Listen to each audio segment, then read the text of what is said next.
ज्ञान हमेशा झुककर ही हासिल किया जा सकता है। जी हाँ, आज की इस कहानी के माध्यम से हम जानेंगे कि गुरु से ज्ञान किस प्रकार हासिल किया जा सकता है। जिन्होंने अभी तक चैनल को सब्सक्राइब नहीं किया है, कृपया करके वो कर दें और बेल आइकन को भी ज़रूर प्रेस कर लें। तो हम कहानी में आगे बढ़ते हैं। एक शिष्य गुरु के पास आया। शिष्य पंडित था और मशहूर भी, गुरु से भी अधिक प्रसिद्ध था। सारे शास्त्र उसे कंठस्थ थे।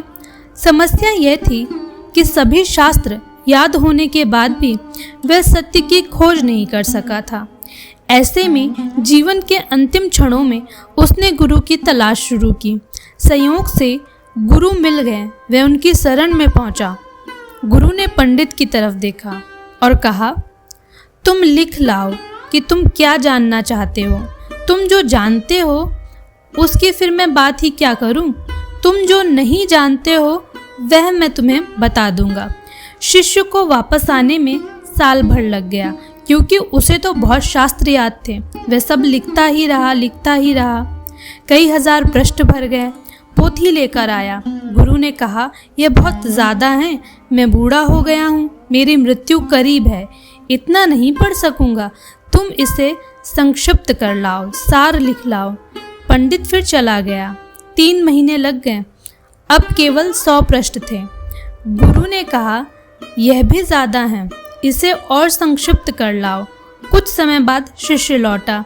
एक ही पन्ने पर सार सूत्र लिख लाया था, लेकिन गुरु बिल्कुल मरने के करीब थे।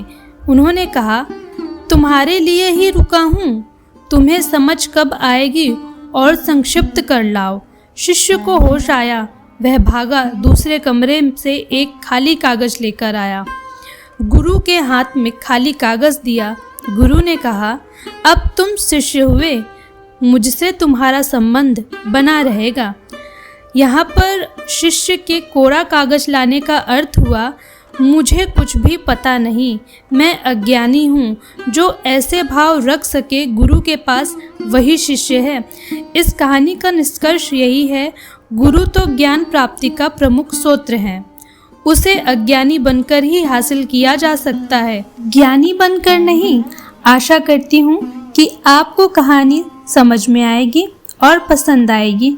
मैं आपसे मिलती हूँ इसी प्रकार की और प्रेरणादायक कहानियाँ लेकर। तब तक आप मेरे साथ में बने रहें। जय श्री राम।